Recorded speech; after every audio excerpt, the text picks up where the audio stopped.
नमस्कार। दिन भर की बड़ी खबरों में आपका स्वागत है। मैं हूं शिवानी। आज की खबरों में बात होगी मणिपुर मामले पर बैकफुट पर आई बीजेपी सरकार, लगे राष्ट्रपति शासन की और ट्रंप से मिलते ही फंसे मोदी की। देखेंगे आप नेता सत्येंद्र जैन पर होने वाली कार्रवाई को, साथ ही मजबूत होते इंडिया गठबंधन को। और खबर के अंत में जानेंगे 3 ऐसी खबरें जो है सबसे चौंकाने वाली। इसी के साथ आज दिन भर की सभी बड़ी और प्रमुख खबरों को जानेंगे विस्तार से। उससे पहले एक नजर आज की सुर्खियों पर। डबल इंजन सरकार ने निर्दोष लोगों की जान ली। मणिपुर में राष्ट्रपति शासन को लेकर केंद्र पर भड़की कांग्रेस। केंद्र और आंदोलनकारी किसानों की चंडीगढ़ में 5वीं वार्ता हुई। आज डल्लेवाल समेत 28 किसान नेता हुए शामिल। पंधेर बोले, हल ना निकला तो दिल्ली करेंगे कूच। हरियाणा विधानसभा का पहला ओरिएंटेशन प्रोग्राम, विधायकों को ओम बिरला ने दी जानकारी। कांग्रेस एमएलए बोले, मैं सीएम सैनी का प्रशंसक। अडानी मुद्दे पर मोदी ने अमेरिका में कहा, निजी मामला, 2 राष्ट्राध्यक्ष ऐसे मुद्दों पर बात नहीं करते। राहुल बोले, पीएम ने यूएस में भी पर्दा डाला। भाजपा को होली से पहले नया राष्ट्रीय अध्यक्ष मिलेगा। दक्षिण भारत से हो सकता है नया नेशनल प्रेसिडेंट। नड्डा एक और कार्यकाल नहीं लेंगे। गृह मंत्रालय ने राष्ट्रपति से आप नेता सत्येंद्र जैन के खिलाफ केस चलाने की मांगी मंजूरी। राहुल और केजरीवाल से मिले आदित्य ठाकरे, बोले इलेक्शन फेयर नहीं, हमें साथ रहना होगा। चुनाव आयोग के आशीर्वाद से दिल्ली में भाजपा जीती। रणवीर अलाहाबादिया को अब सुप्रीम कोर्ट से तगड़ा झटका। एफआईआर के खिलाफ जल्द सुनवाई की मांग हुई खारिज। भगवान बुद्ध की शिक्षाओं से अतिवाद की वैश्विक चुनौती से बचा जा सकता है, पीएम मोदी का बड़ा बयान। धनखड़ बोले, जस्टिस यादव पर महाभियोग का नोटिस सुप्रीम कोर्ट से करें साझा। 55 सांसदों ने दिया नोटिस। प्रधानमंत्री मोदी ने पुलवामा वार में शहीदों को दी श्रद्धांजलि। शाह ने भी किया नमन। सुप्रीम कोर्ट से पूजा खेड़कर को बड़ी राहत। 17 मार्च तक नहीं हो सकेगी गिरफ्तारी, 3 हफ्ते में दाखिल करना होगा जवाब। महाराष्ट्र में एमबीए के अंत को लेकर अपनी भविष्यवाणी पर आशीष सेल्लार बोले, सच साबित हुई, घोषणा की औपचारिकता बाकी। कॉमेडियन अनुभव सिंह बस्सी का शो रद्द हो। अपर्णा यादव की तीखी प्रतिक्रिया, सीएम योगी से भी मिलेंगी। मायावती सबसे विश्वास पात्र समधी अशोक सिद्धार्थ को हटाकर क्या देना चाहती है संदेश, जानिए। आजम खान और अब्दुल्ला को सुप्रीम कोर्ट से मिली राहत। जमानत के बाद भी सलाखों के पीछे ही रहेंगे पिता और पुत्र। जेल जाना होगा। अवैध बालू खनन के तहत कन्हैया प्रसाद की जमानत सुप्रीम कोर्ट से हुई खारिज। जयराम की नड्डा और शाह से हुई मुलाकात। हिमाचल बीजेपी में मची हलचल। नए अध्यक्ष को लेकर चर्चा, नाम फाइनल, ऐलान बाकी। केंद्रीय मंत्री जितेंद्र सिंह करेंगे घोषणा। मनाली में वैलेंटाइन डे पर कंगना रनावत के कैफे का हुआ ओपनिंग। बोली, अमेरिका और इटली जैसे क्वालिटी देंगे। वेज थाली 680 रुपए, नॉन वेज 850 रुपए में मिलेगी। शंकराचार्य निश्चलानंद बोले, सनातन बोर्ड की जरूरत नहीं, बटोगे तो कटोगे पर कहा, मोदी और योगी एक जैसे, दोनों की मिली भगत है, राजनेताओं का स्तर गिर गया है। ट्रंप ने सभी देशों पर जैसे को तैसा टैरिफ लगाया। बोले, भारत टैरिफ लगाने में सबसे ऊपर। भारतीय प्रवासियों का दूसरा विमान भेजने की हो रही तैयारी। सेंसेक्स में 600 अंक से ज्यादा की हुई गिरावट। निफ्टी भी 220 अंक गिरा। फार्मा सेक्टर में सबसे ज्यादा बिकवाली। चलिए अब जानते हैं बड़ी और प्रमुख खबरों को विस्तार से। उससे पहले वीडियो को लाइक करें, साथ ही आपसे रिक्वेस्ट, खबरों को आखिर तक जरूर देखें। डबल इंजन सरकार ने निर्दोष लोगों की जान ली। मणिपुर में राष्ट्रपति शासन को लेकर केंद्र पर भड़की कांग्रेस।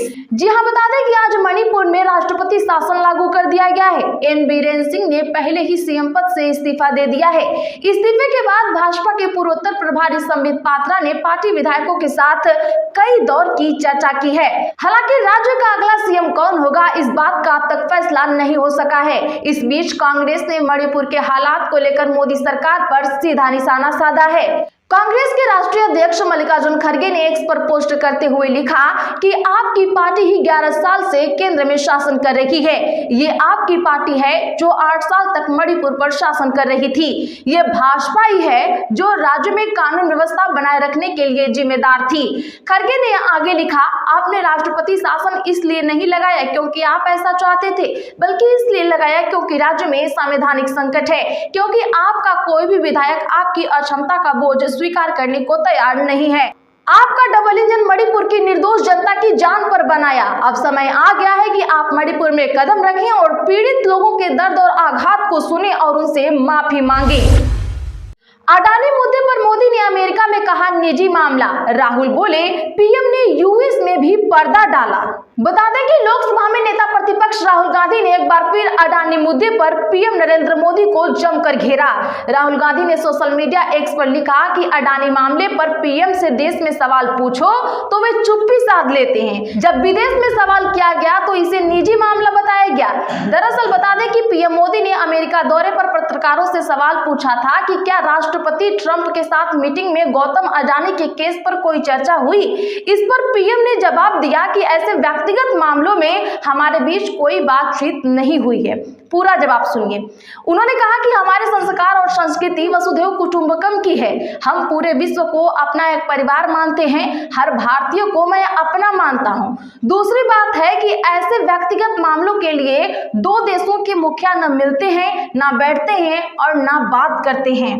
अब कांग्रेस नेता राहुल गांधी ने अपने सोशल मीडिया एक्स पर एक पोस्ट किया। उन्होंने कहा कि देश में सवाल पूछो तो चुप्पी, विदेश में पूछो तो निजी मामला।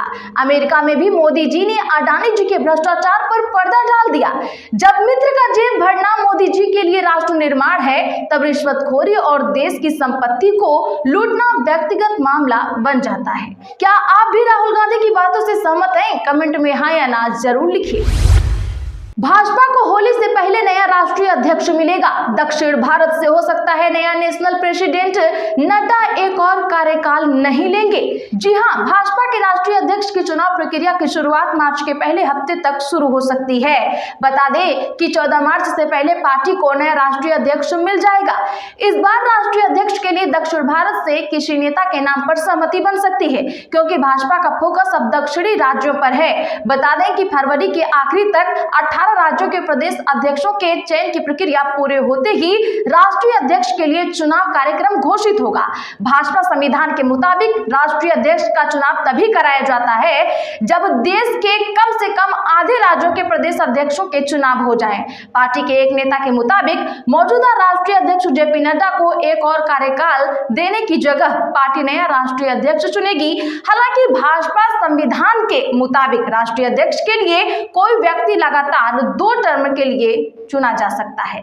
इस लिहाज से नड्डा तकनीकी रूप से राष्ट्रीय अध्यक्ष बनने की योग्यता रखते हैं, लेकिन सूत्रों का कहना है कि उन्होंने दोबारा अध्यक्ष बनाने की जगह किसी नए व्यक्ति को यह जिम्मेदारी देने की बात कही है।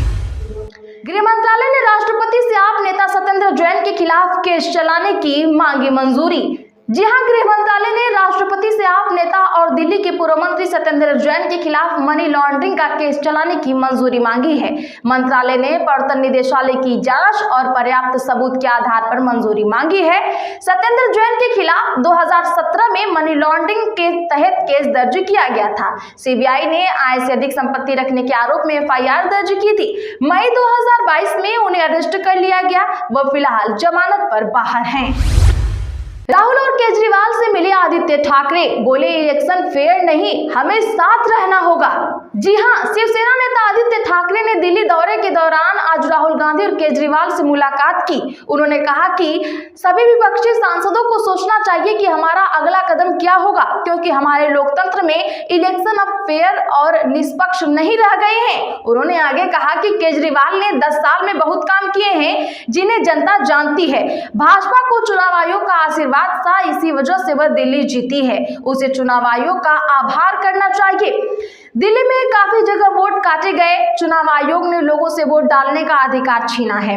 आदित्य ठाकरे ने कहा कि चुनाव आयोग पर महाराष्ट्र, हरियाणा, उड़ीसा और दिल्ली सहित कई राज्यों में मतदाता सूचियों में बड़े पैमाने पर हेराफेरी करने का आरोप लगाया। उन्होंने कहा कि चुनाव आयोग ने लोगों के वोट देने का अधिकार को छीन लिया है और वह इस मुद्दे पर चर्चा करने के लिए भी तैयार नहीं है। उन्होंने ये भी कहा कि विपक्ष इस मामले को औपचारिक रूप से उठाएगा।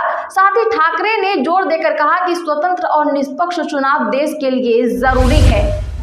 रणवीर अलाहाबादिया को अब सुप्रीम कोर्ट से झटका, एफआईआर के खिलाफ जल्द सुनवाई की मांग हुई खारिज। बता दें कि इन्फ्लुएंसर रणवीर अलाहाबादिया को अब सुप्रीम कोर्ट से झटका लगा है। यूट्यूब पर एक कार्यक्रम में गलत टिप्पणी करने को लेकर देश के अलग अलग राज्यों में दर्ज एफआईआर के खिलाफ रणवीर सुप्रीम कोर्ट पहुंचे थे। एफआईआर के खिलाफ आज सुप्रीम कोर्ट का दरवाजा खटखटाते हुए रणवीर के वकील ने तत्काल सुनवाई की मांग की थी। हालांकि कोर्ट ने ये मांग खारिज कर दी। मुख्य न्यायाधीश संजीव खन्ना और न्यायमूर्ति संजय कुमार की पीठ ने इन्फ्लुएंसर की ओर से पेश हुए वकील अभिनव चंद्रचूड़ की दलीलों पर गौर किया और कहा कि याचिका 2-3 दिनों में सूचीबद्ध की जाएगी। अभिनव चंद्रचूड़ ने इस आधार पर तत्काल सुनवाई की मांग की कि अलाहाबादिया को आज असम पुलिस ने तलब किया है। भगवान बुद्ध की शिक्षाओं से अतिवाद की वैश्विक चुनौती से बचा जा सकता है, पीएम मोदी का बयान। बता दें कि प्रधानमंत्री मोदी का कहना है कि भगवान बुद्ध की मध्यमार्गी शिक्षाओं से अतिवाद की वैश्विक चुनौती से बचा जा सकता है। प्रधानमंत्री मोदी ने कहा कि दुनिया की आज की कई समस्याएं संतुलित सोच के बजाय अतिवाद कदम उठाने की वजह से पैदा हुई हैं। प्रधानमंत्री मोदी ने थाईलैंड में आयोजित वैश्विक हिंदू बौद्ध सम्मेलन संवाद के 4थे संस्करण को वीडियो कॉन्फ्रेंसिंग के जरिए संबोधित करते हुए ये बात कही। धनखड़ बोले, जस्टिस यादव पर महाभियोग का नोटिस सुप्रीम कोर्ट से साझा करें। 55 सांसदों ने दिया था नोटिस। बता दें कि मुसलमानों के खिलाफ आपत्तिजनक टिप्पणी मामले में इलाहाबाद हाई कोर्ट के जस्टिस शेखर यादव के खिलाफ महाभियोग की प्रक्रिया शुरू करने से पहले राज्यसभा के सभापति जगदीप धनखड़ ने नोटिस को सुप्रीम कोर्ट के महासचिव के साथ साझा करने का निर्देश दिया है। धनखड़ ने स्पष्ट किया कि प्रक्रिया संवैधानिक रूप से संसद के अधीन है। इसके बाद जस्टिस यादव के खिलाफ लगे आरोपों की जांच के लिए 3 सदस्यीय समिति गठित की जा सकती है। तो आज के लिए बस इतना ही। ऐसी ही बड़ी खबरों के लिए हमारे चैनल को भी सब्सक्राइब करें, बगल में घंटी के निशान को भी जरूर दबा लें, वीडियो को लाइक शेयर करना ना भूलें।